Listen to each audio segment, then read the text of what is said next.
let's go take a look at our main focus point for the day, and that is in regards to the AI job paradox and the fact that businesses are both laying off and hiring people because of AI. And this is a report from the Federal Reserve Bank of New York,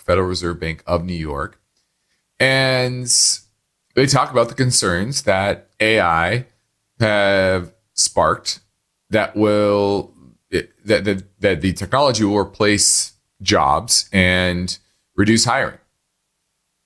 And what they looked at, and they surveyed many different companies, especially in the Northeast, and they said that business reported a notable increase in AI use over the past year, but very few firms reported AI layoffs, AI-driven layoffs. Okay. What it basically said was that those already employed are likely to simply be retrained in AI than laid off. And that recruiting overall is being scaled back due to AI, and some firms adding workers proficient in the use of AI. Now, what's even more interesting is that it depended on what type of company you're talking about. Now, 40% of service firms reported using AI this year. That's up from 25% last year. And 44% expect to use AI over the next 6 months. So it is growing, especially in the service sector. But on the manufacturer side, there was a large jump, but it's still only to 26% from 16% last year.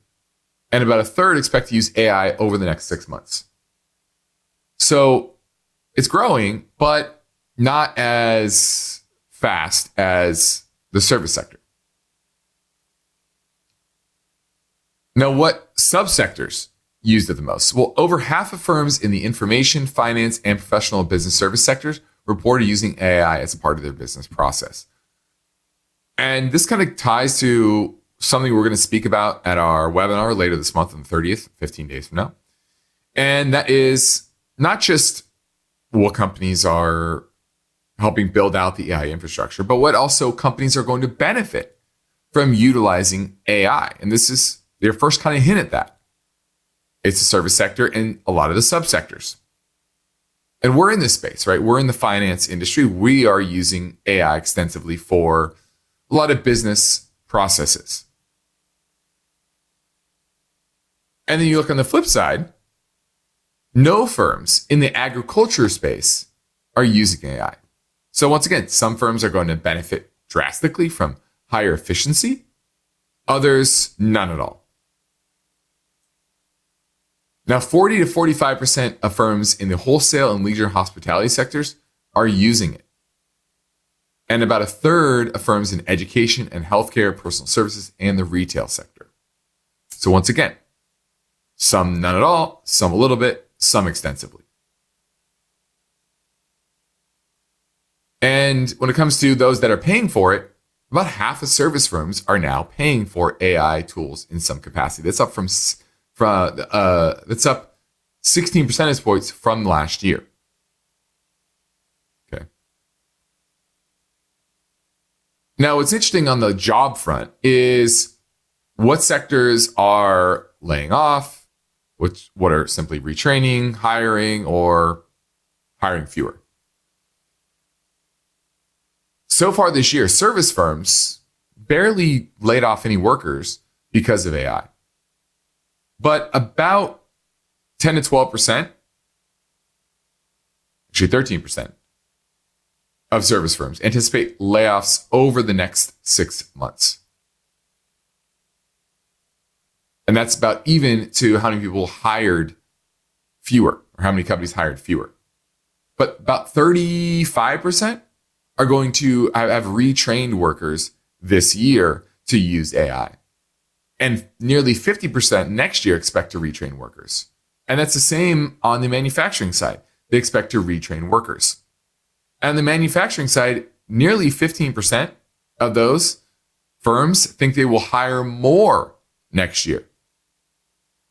And about 13% of workers, 13% of workers on the service side or companies on the service side expect to hire more.